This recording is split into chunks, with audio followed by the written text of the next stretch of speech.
Hola, buenas tardes a todos. Estamos esperando a que ingresen, que se haga la hora. Mi nombre es Otto Woller. Yo voy a dar la clase sobre el régimen jurídico de los recursos pesqueros.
¿Dónde fue? Voy a la justicia.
Esperamos si quieren unos 3 minutitos más, o no sé qué tiempo acostumbran de esperar un poquito para que se vayan conectando todos. No sé cuántos somos en la cátedra tampoco. Pero si quieren esperamos un par de minutitos más a que se conecten y arrancamos con la presentación de hoy.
Bueno, para aquellos que no me pudieron escuchar recién, mi nombre es Otto Waller. Yo hoy voy a dar la clase de recursos pesqueros, el régimen jurídico de los recursos pesqueros. Estoy, digamos, recién por primera vez dando una clase por vía Zoom, porque el cuatrimestre pasado, los 2 cuatrimestres anteriores, subimos las clases grabadas, en mi caso subí las clases grabadas al portal, así que no sé si generalmente nadie prende la cámara, o si, cómo se acostumbra a hacer, pero bueno, un poco la idea de mi clase, por lo que intento hacer, es que realmente uno tenga alguna devolución, algún diálogo, porque entiendo que de esa forma se fijan mejor en los conocimientos y sobre todo con un tema que estoy seguro que es bastante desconocido por la gran mayoría. Sin embargo, vivimos todos en la ciudad de Mar del Plata, cuyo fuerte, digamos, en cuanto a actividad industrial pasa por el puerto. Un poco también ese es el motivo por el cual en la idea o en la organización de la materia, Freddy quiso incorporar esta temática que es tan desconocida, sobre todo para los que vivimos de fondo, justo para el norte. Un poco lo que les propongo hacer es un esquema dividido en 2 clases. En la primera me gusta a mí hacer una especie de muy breve recuento histórico como para saber cómo fue evolucionando, digamos, el régimen de lo que tenemos hoy, para entender lo que tenemos hoy, y sobre todo para entender un poco también qué es esto de que se lee, se escucha, del nuevo paradigma ambiental, ¿no?, en materia, sobre todo jurídica. Por eso me parece importante que cuando analicemos el régimen jurídico, no les digo solo del recurso pesquero, sino también de otros, hagamos una especie de ejercicio mental que un poco también nos obliga a la Ley General del Ambiente a hacer cuando vamos analizando las normativas que reglamentan o regulan la actividad que ejerce el hombre sobre el recurso. Porque se van a encontrar con que muchas normativas o reglamentaciones son anteriores a la Ley General del Ambiente y en sí anteriores a lo que hoy conocemos como el paradigma ambiental, con lo cual necesariamente tenemos que mirarlo con los ojos de hoy, con lo que hoy se conoce y con lo que hoy han desarrollado todos los grandes autores doctrinarios, la manera de ver las normas y de pensar el derecho con esta influencia del componente ambiental en todo su esquema, en toda su organización. Entonces, como les decía, un poco la idea mía es hacer un desarrollo para culminar en analizar la Ley Federal de Pesca, que es una de las pocas leyes, digamos, que tenemos a nivel nacional y federal que acapara la actividad en su totalidad, digamos, es la ley más importante que regula la actividad. Y ese recuento histórico lo subdivido en 3 grandes periodos, digamos, ¿no? No sé si han visto o están familiarizados con la página de la cátedra. Bueno, ahí estaban todas las clases que se dieron durante el 2020 y subimos un poco de material, digamos, que sirve un poco de guía para un poco entender y saber dónde posicionarnos cuando hablamos de esta temática, ¿no? Cuando vamos a analizar el recurso, yo pongo el foco en dos elementos fundamentales. El primero es ver qué estatus jurídico tenía el recurso pesquero en sus inicios y qué estatus jurídico tiene en la actualidad, que sufrió un cambio muy importante, como vamos a ver, y que desprende un montón de consecuencias que nos hacen, nos facilitan el entender el el desarrollo de la regulación. Y el otro punto fundamental es cómo fue mutando el rol del Estado, ¿sí? desde sus inicios hasta la actualidad.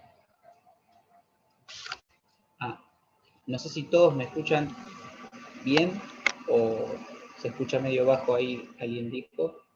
La mayoría estamos escuchando bajito y un poco distorsionado. Bien, a ver. A ver si ahora me escucha mejor. Díganme si no, ¿eh?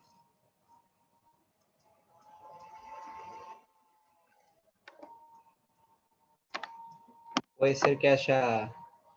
A veces el ventilador de la computadora hace como una especie de distorsión y digamos, aplaca un poco la voz. Pero bueno, si alguien no me escucha, vayan avisándome que freno, paro y rebobino, digamos.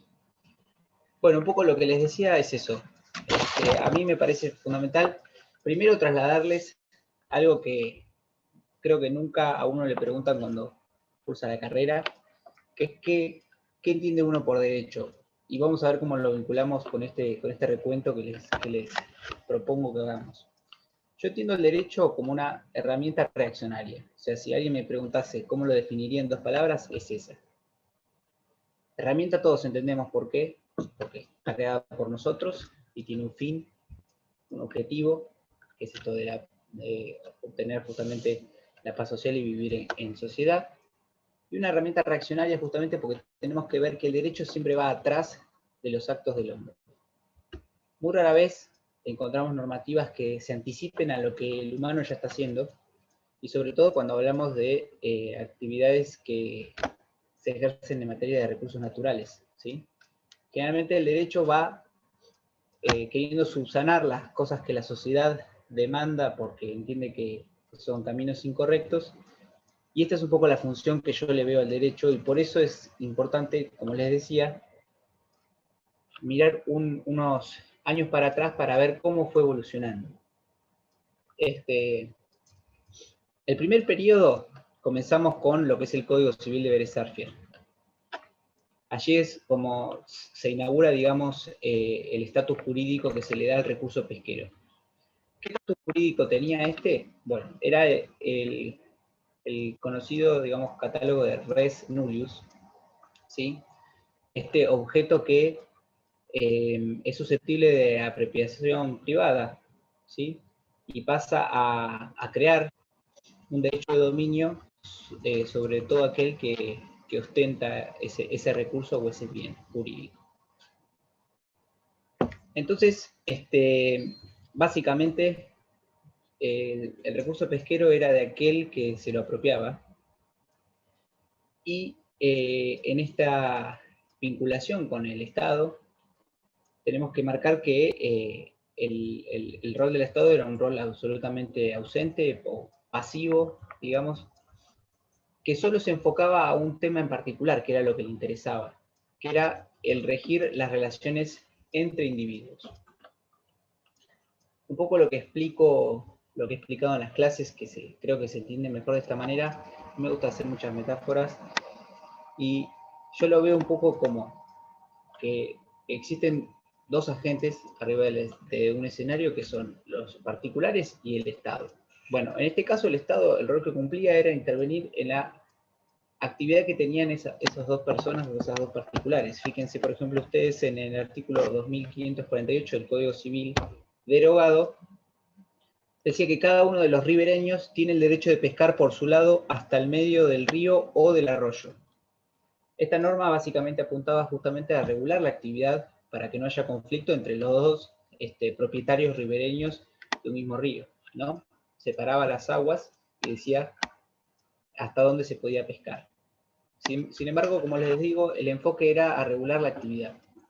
Entonces, en este escenario que les planteo, tenemos al Estado, que solo interviene cuando hay conflicto entre los particulares, y tenemos al recurso detrás de escena.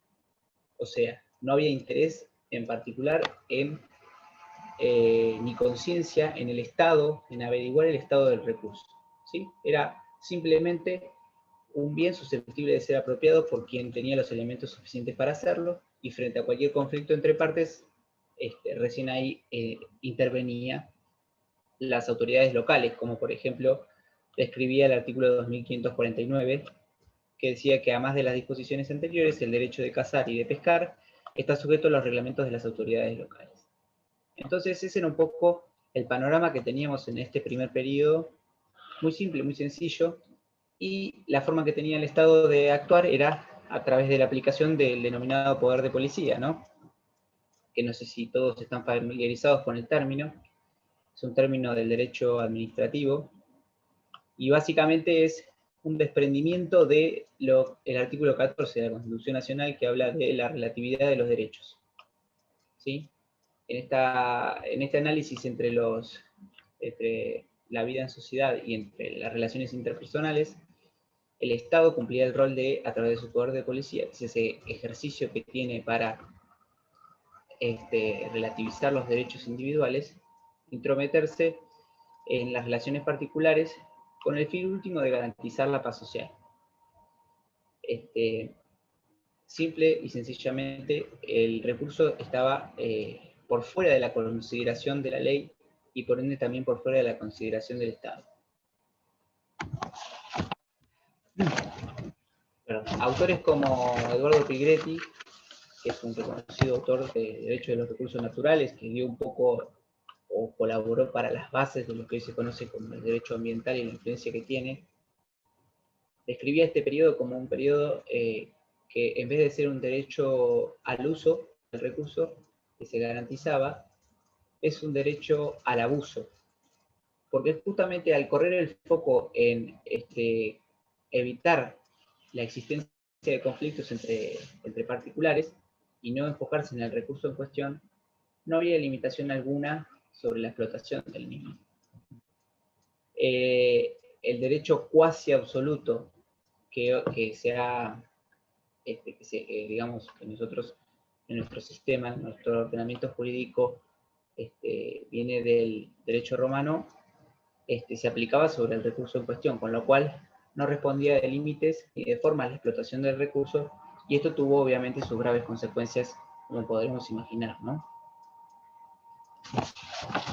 Así es que se desarrolló el sistema del recurso en cuestión hasta llegar al año 1967, que es el hito que marca un poco el cambio de paradigma, no de paradigma en sí, sino más bien el cambio de estatus jurídico, porque este decreto de facto, ¿sí? 17.500 es el decreto, en su artículo primero y en su artículo segundo desprende dos consecuencias significantes. Primero, nos va a establecer que el recurso pesquero ya cambia de estatus jurídico y pasa a ser patrimonio del Estado, dice. Y por otra parte, en el artículo segundo, se condiciona a que su explotación solo va a ser posible de ser efectuada por parte de nacionales que previamente tramiten un permiso de pesca expedido por la autoridad nacional. Este decreto, digamos, cambia absolutamente las reglas de juego y provoca lo que, un término raro, digamos, que yo no es muy escuchado en el derecho, que es la demanialización del bien jurídico. Demanialización. ¿Qué significa esto? Simplemente es una técnica legislativa, ¿sí? Muy utilizada, que lo que hace es cambiar el estatus jurídico del bien y pasarlo a la órbita patrimonial del Estado, con el último objetivo de cambiar el rol efectivamente del Estado hacia un rol mucho más participativo. Ahora bien, esta patrimonialización, me cuesta la palabra, patrimonialización del bien, tiene un objeto o un destino que no es el patrimonio privado del Estado. No sé si ustedes conocen o saben que en doctrina existe la diferenciación entre lo que es el patrimonio privado y el patrimonio público del Estado. Aquí el recurso en cuestión se traslada o se ubica al patrimonio público del Estado, porque se entendía que existía o comenzaba a verse una cierta preocupación sobre el estado del recurso, muy tímidamente, y se lo ubica en ese lugar porque se lo asocia con una finalidad pública. La definición de patrimonio público del Estado proviene o está dado de, obviamente como todo, el derecho romano.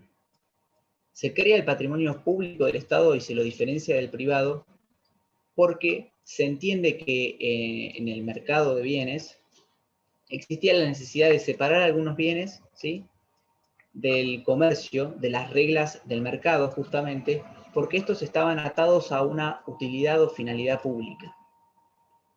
Tenía, digamos, alguna cierta trascendencia para la sociedad y por eso es que se los apartaba. Este fue el enfoque que se le dio y la herramienta que se utilizó para cambiar el estatus jurídico del recurso, ya les digo, en el año 1967. En la próxima clase, cuando terminemos de analizar este recuento histórico, el objetivo es darles a ustedes las herramientas para que a través de los institutos de la Ley General del Ambiente puedan proceder a releer, ¿sí?, todo esto que les voy a estar desarrollando y vean cómo conceptos como va a ser, por ejemplo, el patrimonio público y el ligar un recurso a una utilidad pública van a mutar, van a transformarse en conceptos mucho más actuales, novedosos y abarcativos, como hoy, por ejemplo, puede ser la utilización racional de los recursos naturales, ¿sí?, que tenemos contemplada ese término en el artículo 41 de nuestra Constitución Nacional, que recién se plasmó en la reforma del 94. Entonces les decía que se cambia el estatus jurídico del bien, se coloca al Estado, por el artículo 2 de este decreto, en un rol más activo, ya que se condicionaba por primera vez el ejercicio o la explotación del recurso a un permiso que tenía que emanar de la autoridad estatal, pero lamentablemente no se avanzó mucho más con la regulación en este segundo periodo. Lo que sí tuvo un gran avance fue el desarrollo, obviamente, tecnológico, porque los barcos comenzaron a tener muchísima mayor capacidad en cuanto a la extracción del recurso, con lo cual el avance tecnológico, sumado al hecho de comenzar a abrirse mercados y ser sumamente redituable el ejercicio de la pesca cada vez más, comenzó a tener un efecto absolutamente devastador con respecto a los recursos que hoy abundan en el mar argentino. Para que ustedes sepan, hoy en día en el mar principalmente se pescan alrededor de 4 especies comerciales por excelencia, que son la merluza común, el langostino, que hoy en día es, digamos, la especie que mejor cotiza en el mercado, y después tenemos el calamar, y después otras subespecies como puede ser el abadejo, como puede ser la merluza negra, pero en sí, digamos, no tenemos una amplísima gama de especies comerciales. Y en su momento, estas 5 que les nombré eran menos, directamente se iba a los mismos recursos, y estos sufrieron digamos, un avance devastador del esfuerzo pesquero, lo cual motivó a caracterizar este segundo periodo como el periodo olímpico de la pesca, ¿sí? Es un término que van a encontrar, que es olímpico es porque vendría a ser una carrera por la pesca, en donde todas las industrias en lo único que pensaban era particularmente cómo mejorar la capacidad de los buques, la capacidad de bodega, cómo mejorar la propulsión para ir más rápido, y era una competencia básicamente sin reglas, más allá de este primer permiso que tenía que pedir el Estado. Esto fue avanzando y la preocupación obviamente comenzó a surgir por parte de la sociedad, que si bien lo primero que se dio cuenta la sociedad es que no había datos científicos para poder monitorear qué estaba pasando con el recurso, recursos que los propios pescadores se daban cuenta de que se iba cada vez, digamos, extinguiendo. Entonces, en el año 1977 se crea el Instituto Nacional de Desarrollo Pesquero, conocido más como el INIDEP, que se ubica en la Escollera Norte. Este instituto viene a ser digamos, el órgano público más importante que tenemos en materia de pesca en nuestro país, abocado principalmente a desarrollar el conocimiento científico del recurso que se ubica en nuestro mar argentino, ¿sí? A partir de la creación de este instituto, comenzaron a abocarse justamente a recopilar datos y monitorear las especies que estaban siendo explotadas comercialmente, llegándose por primera vez a obtener datos reales sobre la pérdida de biodiversidad y sobre todo sobre la merma en cuanto a la posibilidad de desarrollarse el recurso en cuestión, generándose inclusive un mapa o un esquema que fue muy conocido en el ambiente pesquero, en donde se proyectaba el año en el cual se iba a extinguir la merluza, que es el recurso más básico que tenemos, si se continuaban con el esfuerzo pesquero aplicado sobre el recurso, que esas son las palabras de la jerga del sector. Es así que en el año 1998, fíjense que han pasado varios años, tenemos el cambio hacia el tercer periodo, en donde particularmente allí se promulga la Ley Federal de Pesca. La Ley Federal de Pesca es la Ley 24.922, que me parece, los efectos de ir un poco desgranándola, los invito a todos a Profe, que lo disculpe. hagan. Sí.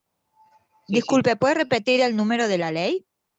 Sí, 24.922. Gracias. Les decía, si quieren ir, les propongo que vayamos analizándola, teniéndola a la vista, la ley, si quieren ir buscándola.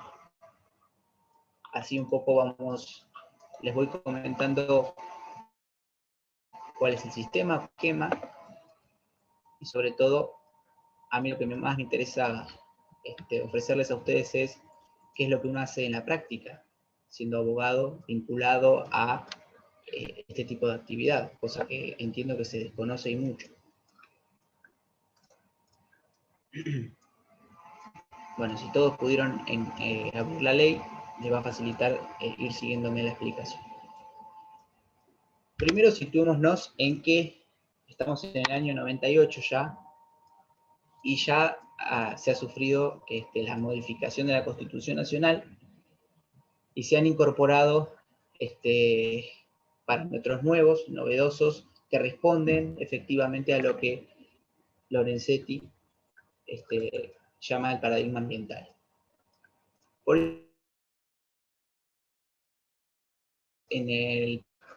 De la Ley Federal de Pesca, ya se desprenden palabras que vamos a encontrar y ver a lo largo de todos los escritos que responden a la actualidad, como por ejemplo es el término del aprovechamiento racional de los recursos, ¿sí?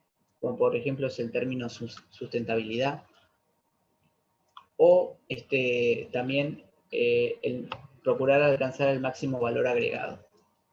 ¿Cuál es el objetivo de esta ley? El objetivo de esta ley es poder justamente lograr alcanzar el equilibrio entre el ejercicio de la actividad pesquera y la conservación de los recursos, buscando de esa manera alcanzar los parámetros de sustentabilidad que le permitan a las generaciones futuras poder seguir valiéndose del mismo, ¿no? Todo esto está contemplado y es recogido por el artículo 1 de la ley, que justamente parte de las bases de lo que conocemos como, digamos, del marco que nos da la Ley General del Ambiente, que si bien es posterior,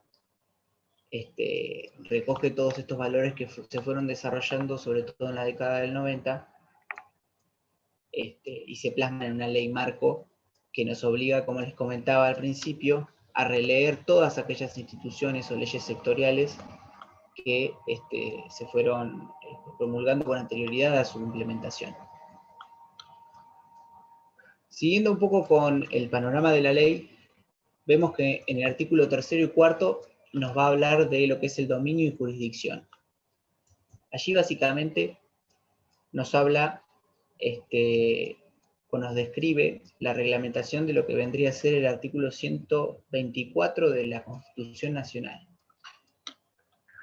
El artículo 124, alguno recordará que parte de la base de el dominio originario de las provincias sobre los recursos que ostentan o que tienen jurisdicción exclusiva y no fueron derivados su administración a la nación, ¿no? Esta vinculación entre el artículo 121 de la Constitución Nacional, que toda materia no expresamente delegada por las provincias queda a favor de las provincias, y el artículo 124 que les describía, motiva un poco a establecer las bases que le sirven a la Ley Federal de Pesca para establecer justamente la jurisdicción entre lo que es nación y provincia.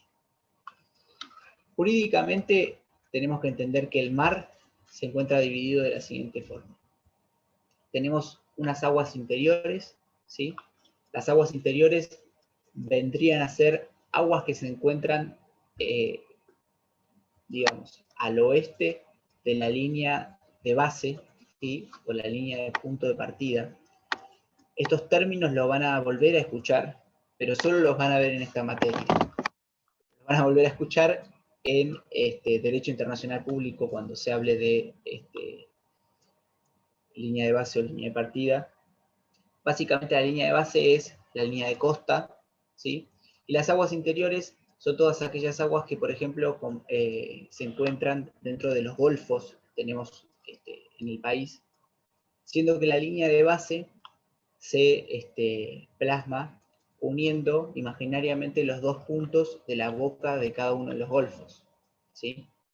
Por ejemplo, acá en la provincia de Buenos Aires tenemos la bahía de San Borombón, cuya superficie obedece al estatus de aguas interiores. Esto en los términos de la ley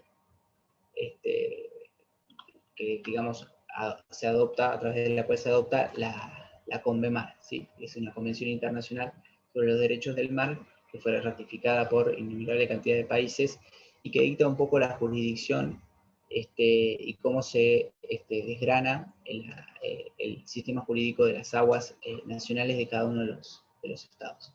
Les decía entonces, partiendo de la línea de costas tenemos las aguas interiores, y luego de las aguas interiores vamos a tener lo que es el mar territorial, que está compuesto desde la línea de base o línea de costa, yendo hacia el este hasta las 12 millas. Esa zona o esa franja marítima es de dominio originario de cada una de las provincias con litoral marítimo. Por eso es que ustedes van a observar, esto a modo de explicación, que en el artículo 3º dice que son del dominio de las provincias con litoral marítimo y ejercerán esta jurisdicción para los fines de su explotación, explotación, conservación y administración a través del marco de la ley federal que se establece en la presente ley, los recursos vivos que poblaren las aguas interiores y el mar territorial argentino adyacente a sus costas, hasta las 12 millas marinas medidas de las líneas de base, ¿sí? Un poco quería introducirlos a los términos que toma la ley, que espero que se hayan entendido. Si alguno no entendió, por favor, pregúnteme sin miedo, porque es importante conocer cómo se estructura mínimamente el mar en términos jurídicos, para conocer un tema muy importante que seguramente les amplíe la segunda clase, que es el tema de la jurisdicción entre nación y provincia, que genera innumerables debates, ¿sí? y problemáticas cuando hablamos de un recurso que no respeta límites políticos. Situémonos en que estamos hablando de un recurso que se dispersa a lo largo de nuestro mar y que al pasar la milla 12 se encuentra en potestad exclusiva la nación argentina de poder permitir su explotación. Esto se los voy a desarrollar, como les decía, más en profundidad la clase que viene, pero un poco, perdón, estoy leyendo unas preguntas. Antes del mar territorial se encuentran las aguas interiores. Si ustedes leen el artículo 3 de la Ley Federal de Pesca, van a ver que tiene estos dos conceptos, aguas interiores y mar territorial. Las aguas interiores es todo lo que está desde la línea de costa para el oeste, o sea, para adentro. Por ejemplo, las aguas del Golfo que les describía en su momento de la bahía de San Borombón, por ejemplo, el Golfo San Matías, San Jorge, en la Patagonia. Perdón que no estuve leyendo las preguntas porque no me salían en el chat, pero si me olvidé de contestar alguna de las que van plasmando, avísenme por favor, desbloqueen sus micrófonos que no les va a pasar nada, y pregúntenme porque si no se me va a pasar alguna pregunta y por ahí alguno queda medio colgado o le falta alguna pata para poder entender lo que estoy escribiendo. Bueno, les decía entonces que... Profe, Sí. ahí Lucía en el chat preguntó si lo que es ríos y lagunas se consideran aguas interiores. Exactamente, exactamente. Recuerden ustedes que la Ley Federal de Pesca en realidad no regula, ¿sí? no tiene jurisdicción el Estado Nacional, en virtud de la Ley Federal de Pesca, para regular todo lo que es aguas interiores. Las provincias son dueñas originarias de los recursos que están dentro de las aguas interiores y del mar territorial. Las lagunas y los lagos obedecen a otro tipo de regulación y como es un recurso originario de la provincia, no vamos a tener leyes nacionales que regulen la actividad sobre lagos y lagunas, más allá de leyes de presupuestos mínimos, que no sé si están familiarizados con el término, pero digamos son las bases de partida que establece la nación como protección mínima para toda la actividad antrópica que se desarrolla sobre los recursos naturales. Pero todo lo que es lagos, lagunas, ríos inclusive, su regulación y administración obedece a la provincia, ¿sí? Y la Ley Federal de Pesca no se aplica, ¿sí? No condiciona la administración sobre los recursos que se encuentran allí. Ahora bien, hay un punto clave en este artículo 3, que es un poco lo que, digamos, está hoy en tela de juicio para traerles alguna temática actual y que vayan comprendiendo un poco qué es este mundo de la pesca, que es que, fíjense ustedes que dice, son del dominio de las provincias con litoral marítimo y ejercerán esta jurisdicción para los fines de su exploración, explotación, conservación y administración a través del marco federal que se establece en la presente ley. Muchos autores, y sobre todo muchos operarios de la pesca, empresas pesqueras, toman ese fragmento para afirmar que la Ley Federal de Pesca de alguna manera está condicionando el ejercicio que tiene reservada la provincia en cuanto a su administración, porque dicho ejercicio tiene que ser llevado a cabo, ¿sí? La administración de ese recurso tiene que responder a los parámetros de la ley federal. ¿Con esto qué se quiere decir? Que la provincia no puede disponer absolutamente libremente de los recursos que están dentro de su jurisdicción, sino que está ensamblada su actividad dentro de los parámetros de esta ley federal, lo cual hace que muchos autores entiendan a esta ley federal como una ley de presupuestos mínimos, que si bien fue anterior a la ley general del ambiente, ¿sí? Que introdujo este concepto, de alguna manera condicionar o al interpretarse que condiciona el ejercicio de la regulación del recurso dentro de una provincia, se entiende que estaría brindando presupuestos mínimos en materia de administración del recurso pesquero. Obviamente, aquellos que responden a intereses de las provincias rechazan esa interpretación y se ciñen en la cláusula 124 de la Constitución Nacional, en donde las provincias pueden hacer y deshacer a su gusto, siguiendo parámetros ambientales, lo que suceda con el recurso, y no responden a las autoridades que son creadas a través de la Ley Federal de Pesca. Esto es un poco el problema que hay, eterno ya, pero que es siempre actual, y que genera muchos debates en el recinto de lo que les quería comenzar a describir, que es el Consejo Federal Pesquero, que es el instituto máximo, digamos, que regula la pesca en Argentina. Pero sin adelantarnos, quería pasar un poco a que ustedes lean el artículo, digamos, séptimo, ¿sí? Donde se va a crear una autoridad de aplicación a los efectos de esta ley. ¿Cuál es la autoridad de aplicación? No lo describe en el artículo sexto porque fue modificado. Actualmente la autoridad de aplicación es el Ministerio de Agricultura, Ganadería y Pesca, que tiene una subsecretaría de pesca, ¿sí? Con un subsecretario, que es la autoridad de aplicación de la ley. En cuanto a figuras de autoridad, la Ley Federal de Pesca quiso crear una figura ejecutiva, como es este subsecretario de Pesca, que lo que tiene que hacer justamente es velar por cumplimentar con todos los intereses de la ley y llevar a cabo, ¿sí?, las decisiones que adopta este órgano que está descrito en el artículo 8º de la ley, si mal no recuerdo, sí, que es el Consejo Federal Pesquero. El Consejo Federal Pesquero, como ustedes pueden ver, está compuesto por un representante de cada una de las provincias que tienen litoral marítimo, ¿sí? Además, se encuentra inserto el secretario de Pesca, que se lo conoce como subsecretario de Pesca, y además tiene un representante del Ministerio de Ambiente, un representante de la Cancillería y 2 representantes del Poder Ejecutivo Nacional. Este órgano básicamente es el órgano en el cual se toman todas las decisiones en materia de política pesquera. Y ustedes van a ver que es uno de los órganos que yo entiendo del Estado que más actividad tiene. ¿Por qué? Porque, como les decía recién, tenemos una particularidad cuando estudiamos este tipo de recursos. El recurso es un recurso caracterizado por ser dinámico.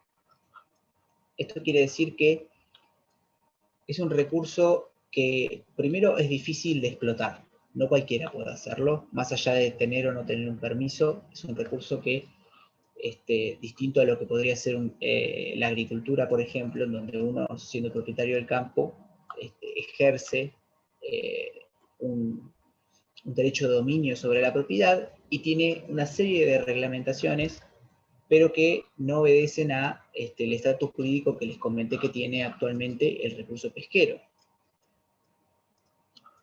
Esto por un lado. Y por el otro lado, la actividad demanda justamente de este órgano consultivo, que es el Consejo Federal Pesquero, un monitoreo básicamente y en muchos casos diario del recurso.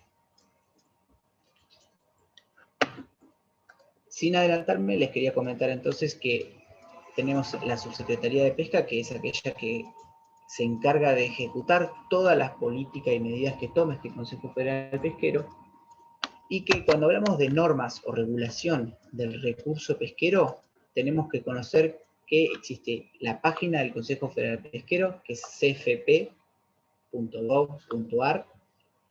donde ahí se encuentran todas las resoluciones y actas que emanan del Consejo Federal Pesquero y que componen básicamente la totalidad de la regulación sobre el recurso, ¿sí?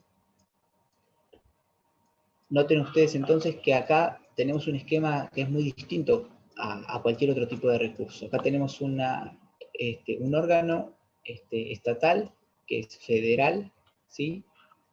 Que no es la autoridad de aplicación de la ley. Esa es una pregunta que puede ser de examen capciosa. No es la autoridad de aplicación, sin embargo, dispone y da directrices a la autoridad de aplicación de la Ley Federal de Pesca, y justamente este órgano, al diagramar la política pesquera, lo que hace es tomar decisiones sobre el recurso que, como les comentaba, muchas veces se necesitan a tiempo vivo, o sea, día a día. Este recurso que venimos desarrollando tiene la particularidad de ser un recurso también sensible, ¿sí? De entenderse como un recurso sensible. Si no se hace un monitoreo exhaustivo y actualizado de las condiciones del recurso, digamos, muy rápidamente varían las condiciones, y por ende todos los administrados por el Estado varían en cuanto les varía el negocio, ¿no?, que se ejerce sobre este recurso. Entonces, para entender un poco en qué se caracteriza el régimen jurídico que estamos evaluando, hay una palabra que es clave, que es un régimen jurídico que desprende figuras precarias, ¿sí? Los doctrinarios lo conocen como figuras precarias. ¿Qué son figuras precarias? Bueno, las figuras precarias son básicamente un acto administrativo del Estado Nacional sujeto a un condicionamiento tal que el Estado Nacional puede proceder a revocarlo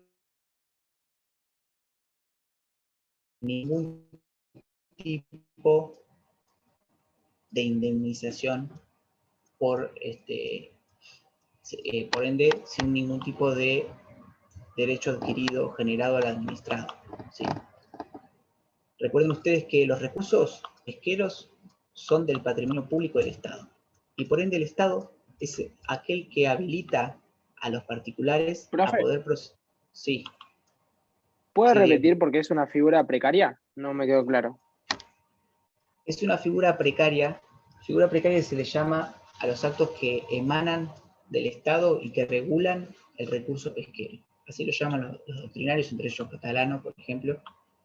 ¿Por qué? Porque justamente al ser un recurso sensible, de ser un recurso dinámico, el Estado no puede conceder al particular un derecho sobre el recurso.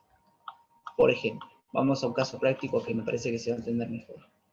Yo, Estado Nacional, no puedo concederle a un particular el derecho sobre una porción del mar para que explote libremente, por ejemplo, el recurso pesquero que quiere. ¿Por qué?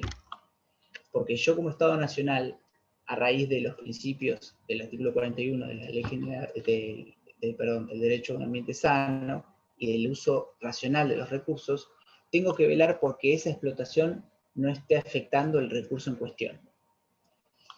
Y esa tamaña tarea que tiene el Estado Nacional implica que todos los permisos que venga a otorgarle a los particulares pueden ser revocados sin justamente dar pie o lugar a una indemnización. Porque la concesión del uso del recurso, ¿sí? La concesión del uso del recurso a través de esta figura precaria no concede un derecho adquirido para explotar ese tipo de recurso, ¿sí? Al no crear un derecho adquirido, o sea, un derecho que no es susceptible de ser revocado, ¿sí?, lo que le permite al Estado es justamente tomar medidas rápidas de acción para poder procurar la conservación del mismo. Vamos de vuelta a un ejemplo práctico que un poco me estoy adelantando, que lo vamos a ver en figuras que tiene la Ley Federal de Pesca. Pero, por ejemplo, yo les comenté que actualmente tenemos especies comerciales donde principalmente hoy en día reina el langostino, y en segundo lugar la merluza. Ahora bien, todos los barcos que tienen un permiso de pesca, ¿sí?, que le otorga el Estado Nacional, conjuntamente con una autorización de capturar langostino, van y pescan langostino. Sin embargo, cuando uno tira la red en el mar, lo que levanta, lamentablemente, no es solo langostino, sino que levanta cualquier especie que esté circulando por la zona en la cual uno tira la red, con lo cual el ejercicio, ¿sí?, humano sobre el recurso no es selectivo, no puede serlo, porque los artes de pesca que se utilizan a la fecha, si bien hay algunos más efectivos que otros, no pueden garantizarle, ¿sí?, al Estado de que no se está afectando al explotar un recurso, otro recurso pesquero, como por ejemplo es el caso de la merluza. ¿Se entiende? Entonces, ¿qué sucede? El Estado Nacional permite que exploten un tipo de recurso como es el langostino, pero tiene que velar porque el otro recurso no se vea absolutamente afectado, ni se le pierda la pista en cuanto a la salud de ese tipo de recurso. Entonces, por ejemplo, tenemos resoluciones del Consejo Federal Pesquero que apuntan a establecer un determinado parámetro de un término que se conoce como bycatch, que básicamente es una captura accidental de otro tipo de especie, donde en la actualidad la normativa dispone lo siguiente: en aguas nacionales, si un particular va a la pesca de langostino, primero tiene el deber o la obligación, el capitán del buque, de informar los partes de pesca al Instituto Nacional de Investigación y Desarrollo Pesquero, el cual monitorea día tras día el ejercicio de la pesca. Y si en esas partes de captura o de pesca donde se traslada la información se denota que el porcentaje de merluza capturada en la pesquería de langostino supera el 10% de lo capturado en el día, ¿sí?, el Consejo Federal Pesquero tiene la potestad, porque así lo estableció por resolución, de cerrar esa área de pesca. Entonces vean ustedes cómo las figuras que necesariamente jurídicas que utiliza el Estado para regular actualmente el recurso tienen que necesariamente estar absolutamente condicionadas al bienestar del recurso en cuestión y de otro tipo de recurso. Por eso es que se habla de que se emana desde el órgano que regula el recurso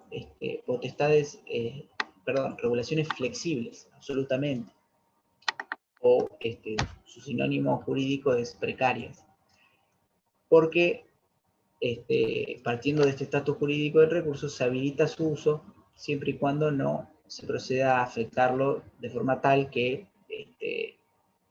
se impida la continuidad del recurso en cuestión, básicamente. Estimo, no sé si se ha entendido, si hay alguno que no ha podido comprender, dígame, pregunten, no tengo ningún problema.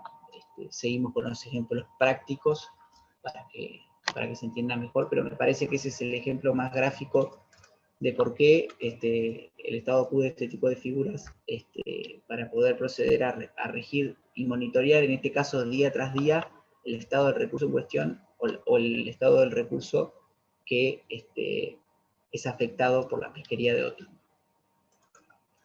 Siguiendo con el análisis, sí.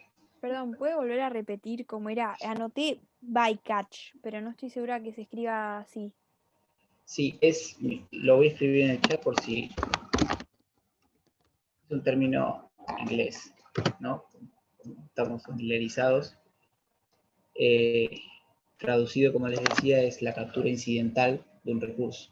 Cuando se va a pescar un determinado recurso y se termina pescando una fauna acompañante, porque se pesca con redes. El 90% de la pesquería del mar argentino se utiliza redes de arrastre, con lo cual son mecanismos que no permiten explotar un único recurso.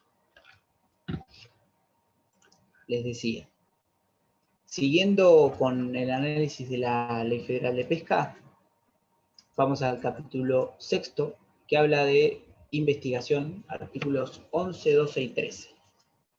Esto para mí es sumamente importante. Yo soy hijo de biólogos marinos que trabajan en el INIDEP, así que se imaginarán que tengo que darle la absoluta relevancia al instituto, porque si no me matan. Y para que ustedes entiendan el INIDEP, cómo se ensambla dentro del sistema jurídico de la Ley Federal de Pesca, se ensambla con una piedra base, una piedra angular. ¿Por qué? Porque toda decisión del Consejo Federal Pesquero tiene que estar sustentada por un informe emitido previamente por el INIDEP, ¿sí?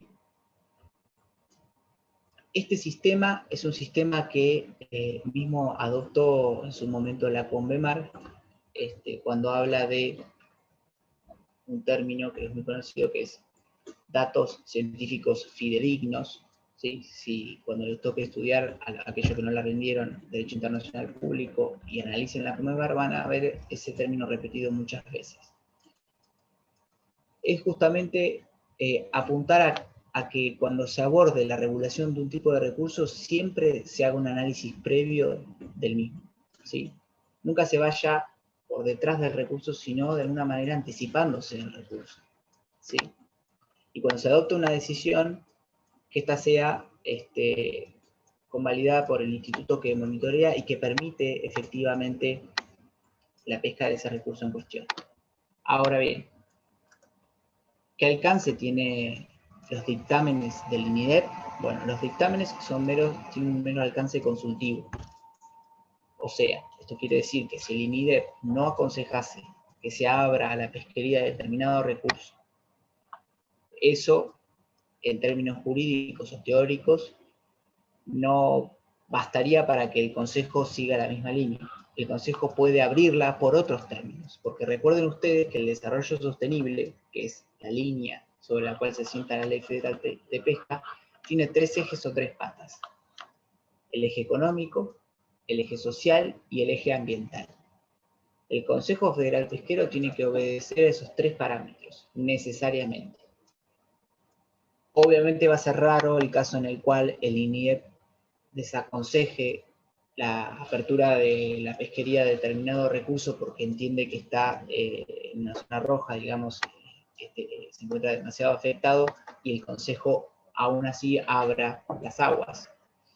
Desde ya que en muy raras ocasiones ha sucedido, pero esto un poco para que entiendan cómo es el circuito de comunicación entre lo que es el INIDEP y el Consejo Federal Pesquero y cómo es que está sistematizado la toma de decisión en materia de regulación.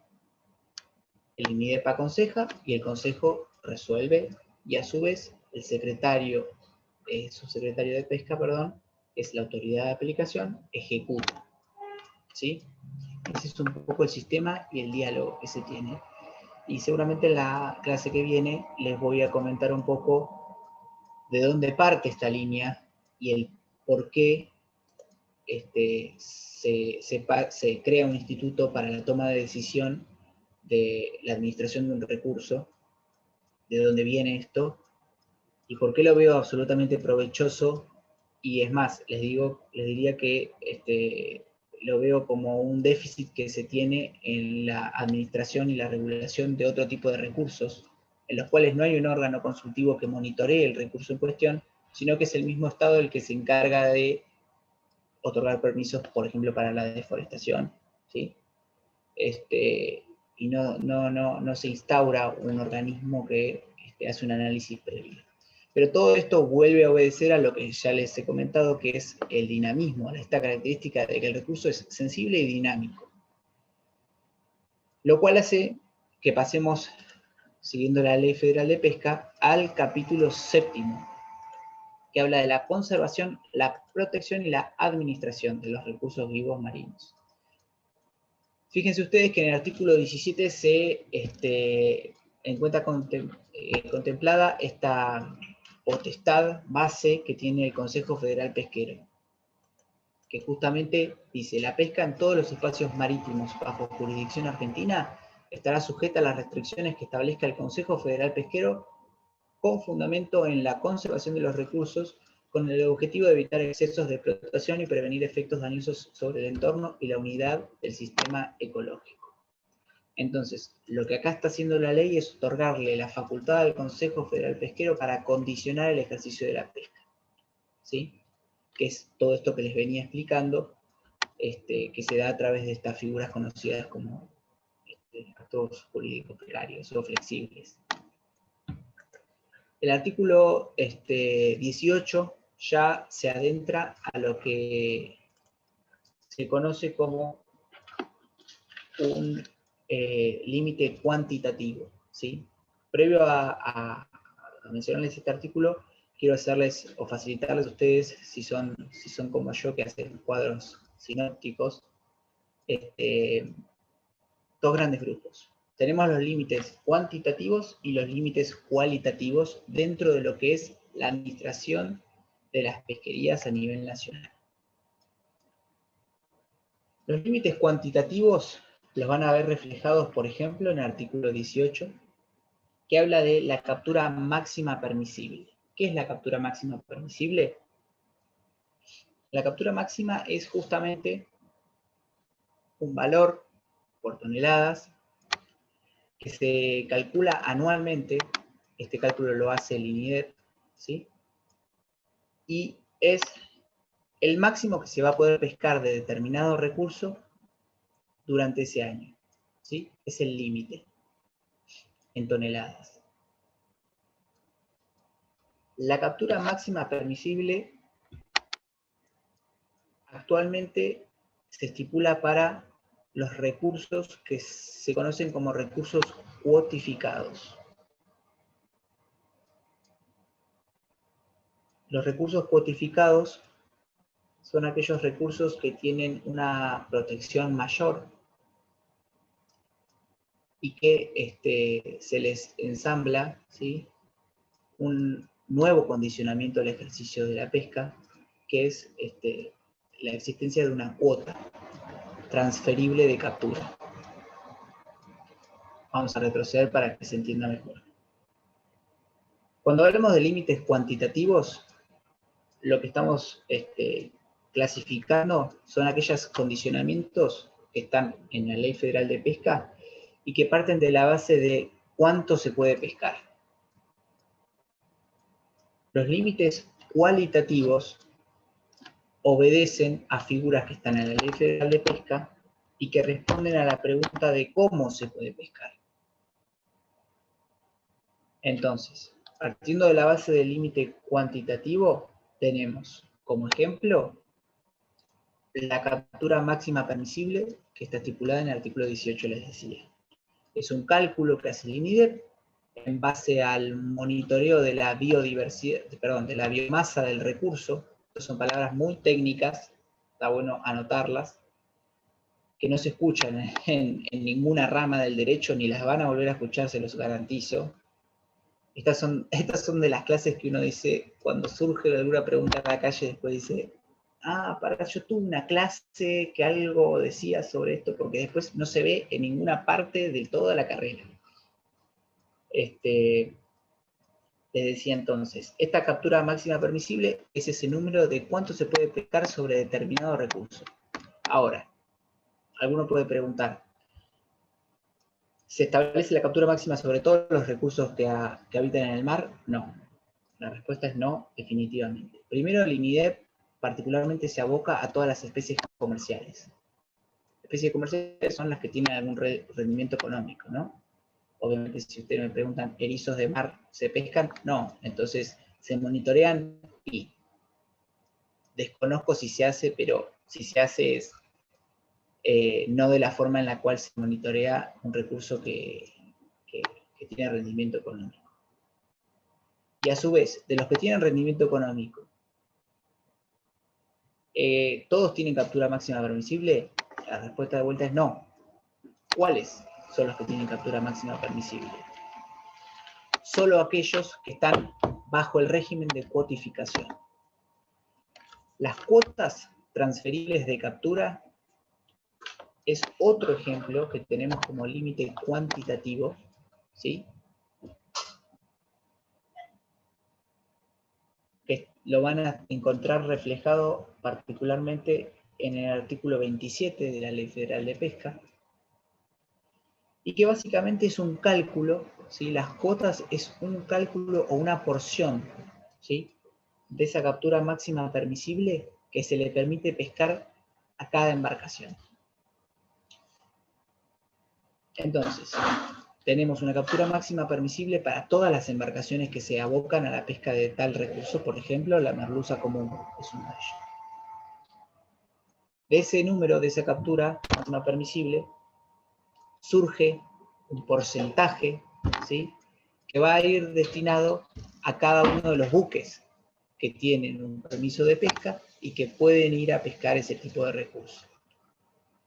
Entonces nos vamos a encontrar con una empresa pesquera que tiene buques pesqueros como primer requisito para poder zarpar, para poder pedir a la prefectura ir a pescar, tiene que tener un permiso de pesca nacional. Artículo 23 de la Ley Federal de Pesca. Permiso de pesca nacional es, por definición, la autorización para ingresar a lo que se conoce como el caladero.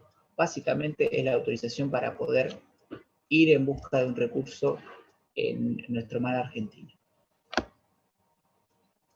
Acá puede haber, por ejemplo, otro tipo de pregunta capciosa. Para poder yo ir a pescar determinada especie, ¿solo me basta con un permiso de pesca? La respuesta es no. ¿Por qué? Porque el permiso de pesca lo único que hace es permitirme a mí zarpar e ir en busca de una determinada especie. Pero a ese permiso de pesca hay que añadirle una determinada figura extra para poder habilitarle al buque la pesca de determinada especie. Esta figura puede ser, como les había mencionado, una cuota. Si lo que va a ir a pescar, por ejemplo, es merluza común, necesita una cuota transferible de captura que le indique a esa embarcación que puede pescar hasta determinada cantidad de toneladas anuales. Si, por ejemplo, esa embarcación va a pescar langostino, tiene que tener otra figura además del permiso de pesca nacional, que es la autorización de captura, que también la van a encontrar como otra figura en el artículo 23 mismo, que es otro ejemplo de un límite cuantitativo, ¿sí? La autorización de captura, ¿en qué se diferencia de la cuota? Calculo que, si me han podido seguir hasta acá, sé que es medio complicado porque se utilizan medios términos que no se conocen mucho y que no se estudian en la facultad, inclusive, son medios propios de la jerga pesquera. Pero básicamente la diferencia entre cuota y autorización es radical porque la cuota es un número de toneladas que se le permite a determinada embarcación pescar anualmente, cuando la autorización de captura es la habilitación a pescar determinado recurso, ilimitadamente, entre comillas, ilimitadamente.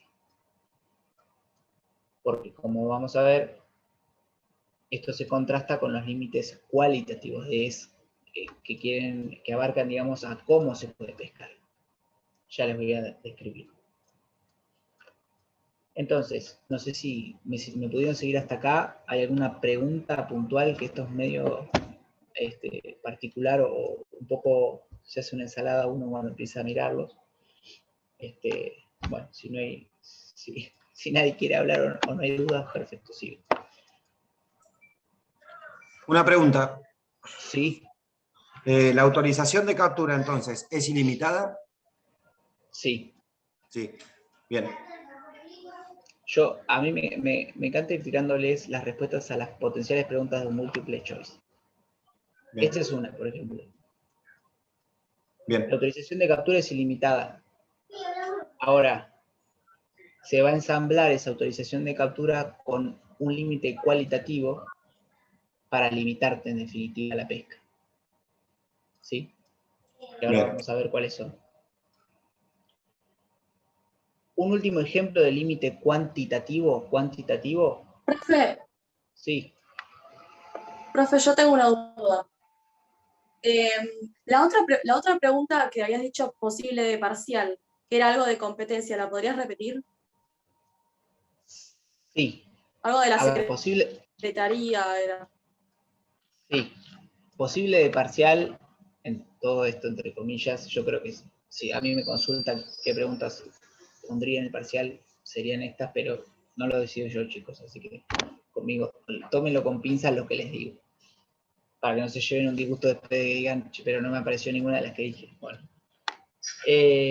sí, lo que me había referido era en el sistema de autoridades, ¿sí? Y en este diálogo entre las autoridades de la Ley Federal de Pesca, si mal no estoy, me parece que apuntabas ahí, que es cómo se ensambla la autoridad de aplicación de la ley, que es la Secretaría de Pesca y Acuicultura, ¿sí? Con su secretario como figura del Poder Ejecutivo que ejecuta la política que emana de el Consejo Federal Pesquero, que es el que adopta, el que decide qué camino tomar con respecto a cualquier tipo de pesquería. No sé si rumbeamos un poco, porque vos me mencionás competencia. No sé a qué particular cosa te estarías refiriendo cuando me decís competencia.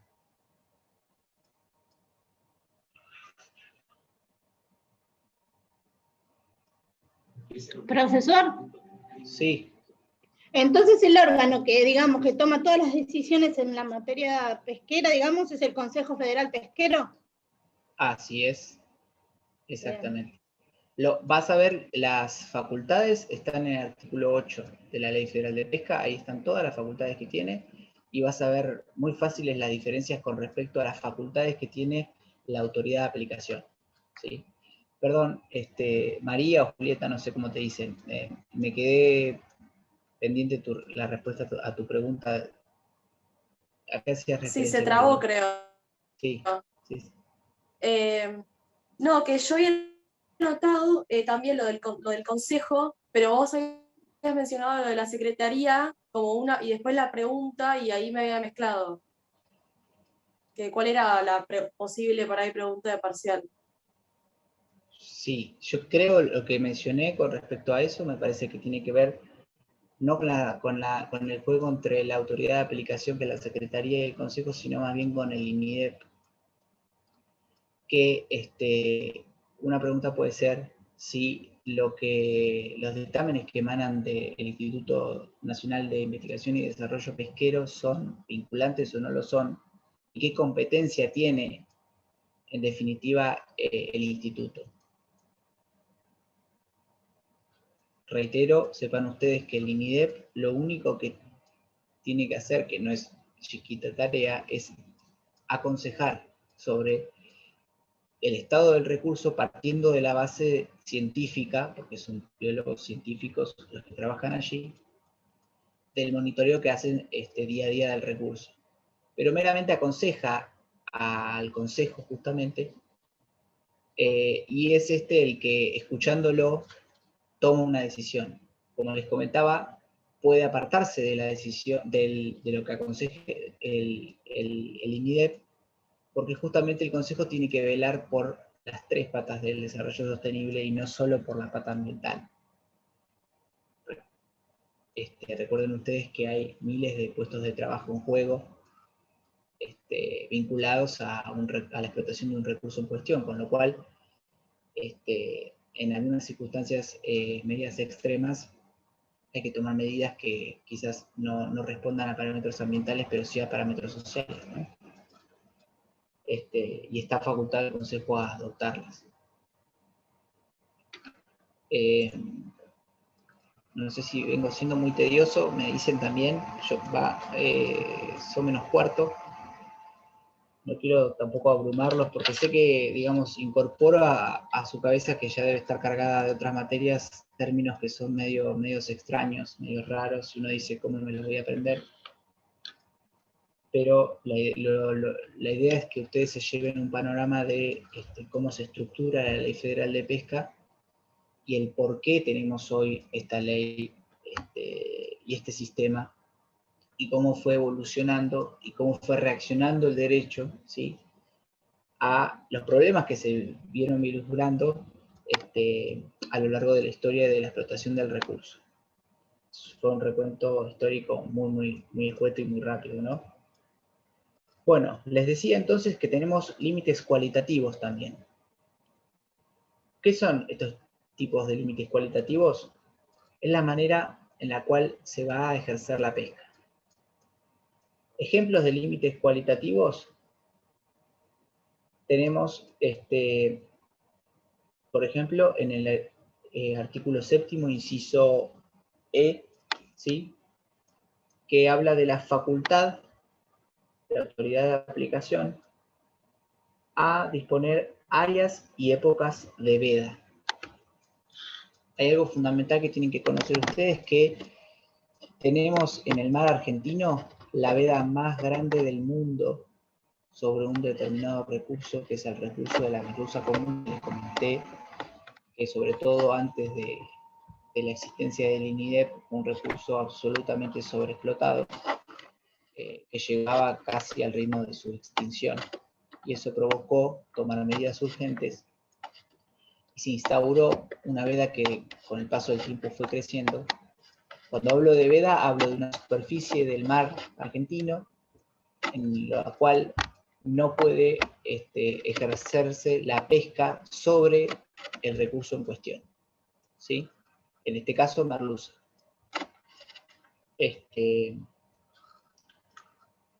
Fíjense ustedes que el límite cualitativo, un ejemplo es la veda.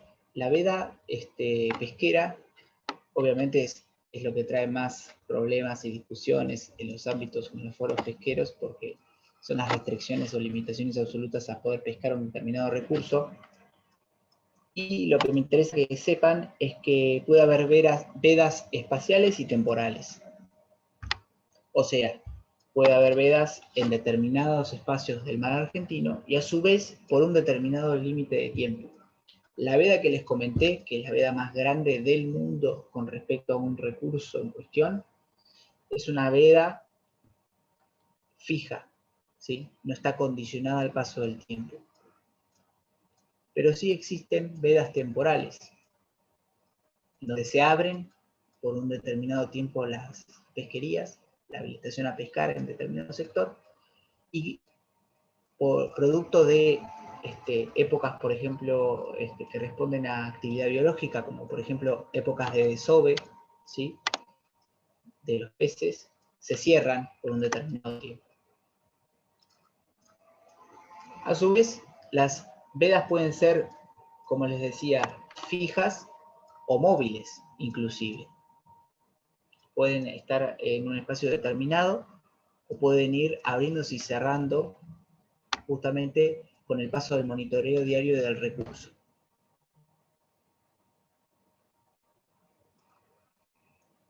Esa figura, digamos, es el límite cualitativo, digamos, por excelencia, que más refleja la forma en la cual se condiciona, como recién preguntaba Mariano, o un poco en realidad yo le decía, la figura a través de la cual se condiciona las autorizaciones para la pesca, que son ilimitadas, por ejemplo en langostino, ¿sí? Uno cuenta con un permiso nacional y con una autorización para pescar langostino. ¿Qué sucede? En la actualidad es una actividad que solo se desarrolla 6 meses al año en aguas nacionales, por ejemplo, donde se abre la pesquería del langostino previo a una recomendación del INIDEP. Hoy, por ejemplo, participamos de la reunión del Consejo Federal Pesquero, donde explicaron justamente esto que les estoy comentando, y se cierra,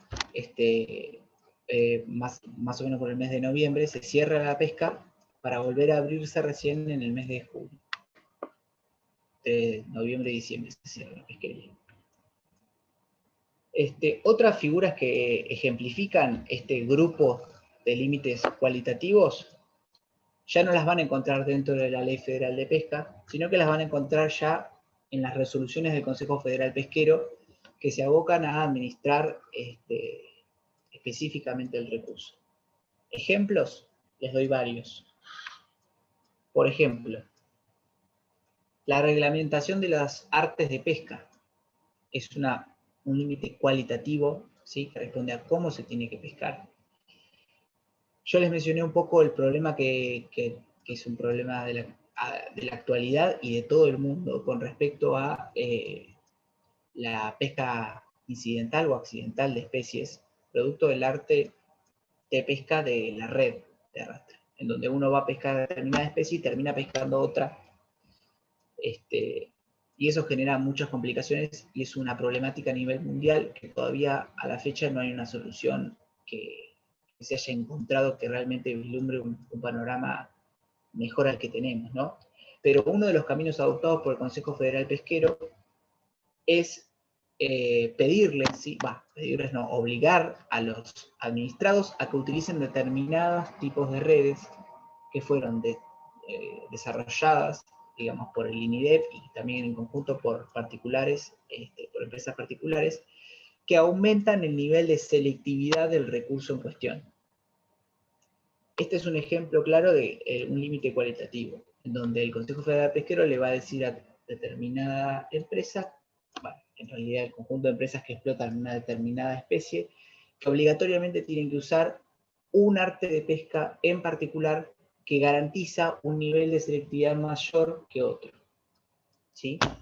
Otro ejemplo al límite cualitativo es establecer un límite a la potencia de los motores.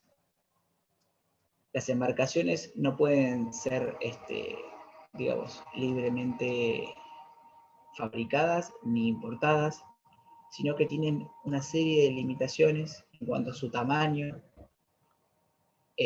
Cuando hablo de tamaño, hablo tanto de su tamaño de bodega como de su tamaño físico. También limitaciones, como les decía, en la potencia del motor, ¿sí? ¿Por qué esto? Porque un barco que es más rápido, cuando hablamos, por ejemplo, de la pesquería de langostino, que es ilimitada, pero tiene un determinado tiempo, un motor más rápido me va a permitir pescar más, porque voy a ir a buscar el recurso, voy a volver antes y voy a volver a salir. Entonces, si yo amplío la capacidad del motor, estoy ampliando lo que se conoce como esfuerzo pesquero. Esa palabra anótensela porque es importante. El esfuerzo pesquero es esto, es el potencial que tiene la industria para pescar justamente. Por eso es que el Consejo Federal Pesquero se aboca a restringir a los particulares a que no desarrollen, digamos, justamente en contraposición a lo que era el periodo segundo que les dije que era un periodo olímpico, que era una carrera por la pesca. Justamente todo esto se frena con restricciones a las embarcaciones que ejercen la pesca. Después existen otros ejemplos, hay muchos, de regulaciones, como por ejemplo es el tiempo de arrastre, ¿sí? Se limita el tiempo en el cual un buque puede estar arrastrando la red, o el establecimiento de, por ejemplo, líneas espantapájaros, porque existe un gran problema, cuya digamos, problemática se viene abordando desde el Consejo Federal Pesquero, que es con la muerte incidental de aves marinas, ¿sí? En las pesquerías, donde las aves, han visto millones seguramente de imágenes de donde hay barcos de pesca, hay aves dando vueltas, se enriedan en las líneas de la red y termina provocando su muerte, y el número, la verdad que ha alcanzado cifras importantes y varias ONG y conservaciones han presionado socialmente para que el derecho reaccione justamente. Y se han puesto obligaciones en torno a las embarcaciones a poner líneas espantapájaros para evitar que este tipo de fenómenos suceda. Esos son ejemplos de límites cualitativos que encontramos en este caso en las resoluciones del Consejo. No quiero aburrirlos mucho más. La ley federal es una ley, es la principal, como les decía, y lo último que quiero destacarles de la ley es que existe un régimen, obviamente, de sanciones, ¿no? Para procurar la eficacia de las disposiciones que emanen tanto del Consejo como de las disposiciones de la propia ley. Este régimen de sanciones lo van a encontrar a partir del artículo 47, si no estoy mal, 46, perdón. No hago mucho hincapié en esto, pero no quita que conozcamos que existió una reforma que fue dada en el mes de octubre del año pasado, en la cual participé. Tuve la grata tarea de opinar y de criticar. Sin embargo, no fue muy fructífera la crítica porque se terminó resolviendo un poco el proyecto original de ley, en donde básicamente lo que se modificó fue el artículo 51 bis de la Ley Federal de Pesca, que pasó se abocó, digamos, a reformular la tarifa, o sea, la multa, el quantum de la multa que se le aplicaba a los particulares, y se les estipularon una tarifa variable, que se conoce como unidades de pesca, y que responde al precio del gasol, como van a ver en el artículo 51 bis. Me parece importante que sepamos que la Ley Federal de Pesca, como les decía, en pos de su eficacia, implementa un régimen de sanciones, que lo van a ver a partir del artículo 46, y que se aboca particularmente a implementar escalonadamente, como se acostumbra, sanciones de mayor a menor calibre en base a los incumplimientos que se detecten, ¿no?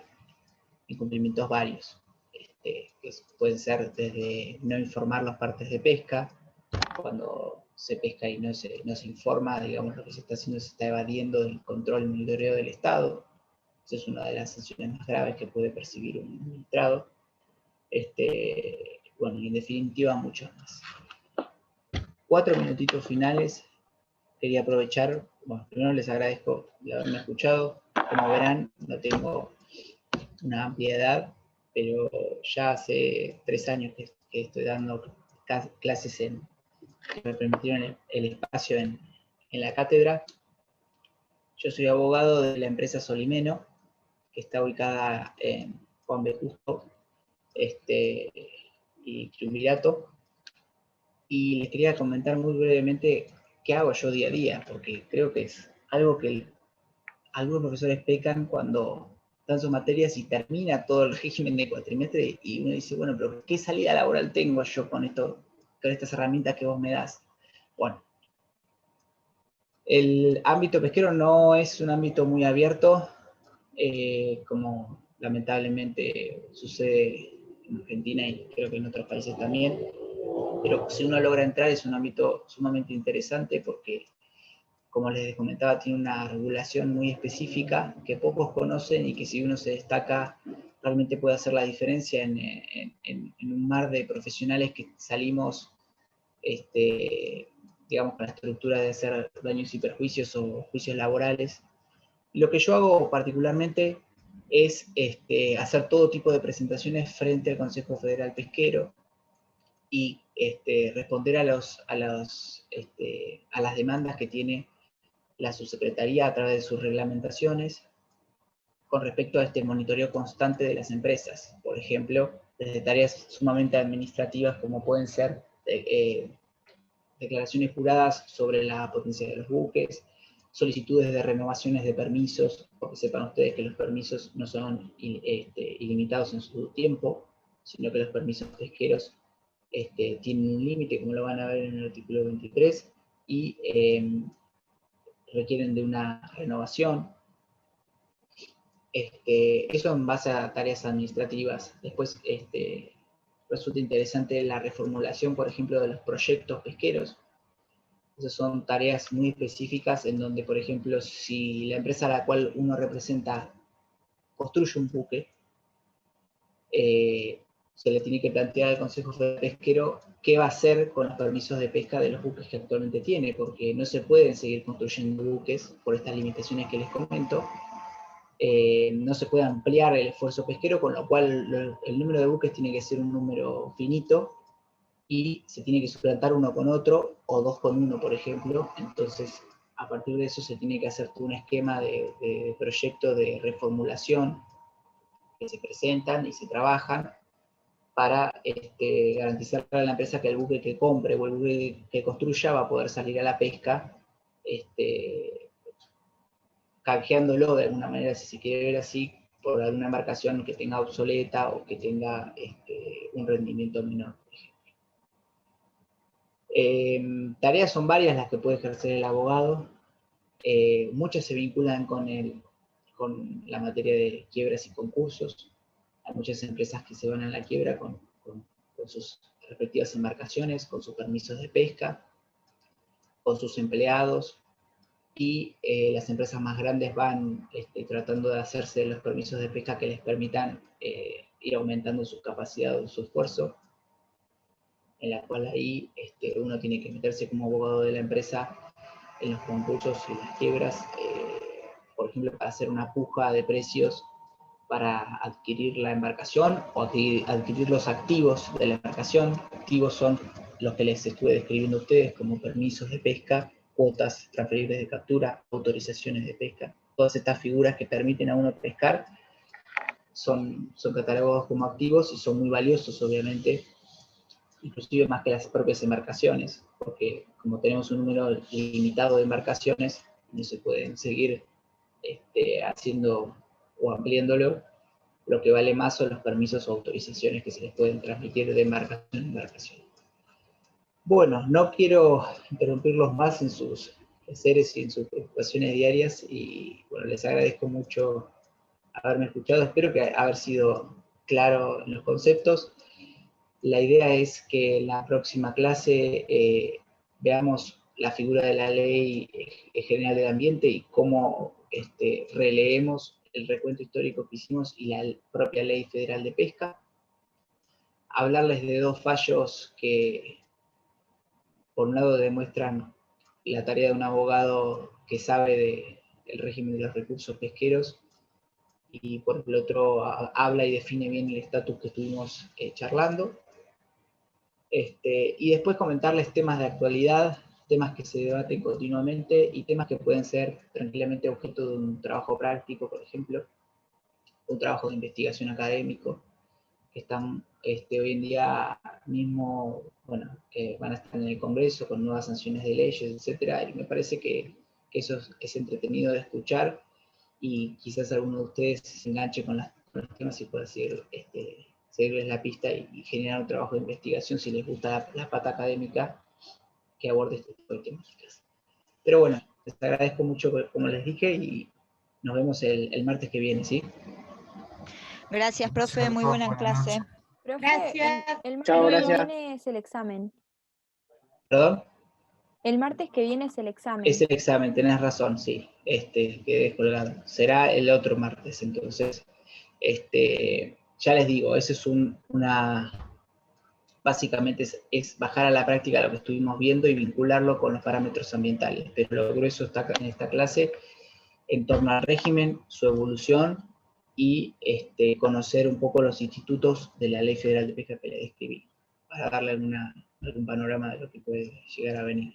Nada más que eso. Pero bueno, nos veremos entonces el otro martes, seguramente, ¿sí? Muchas gracias.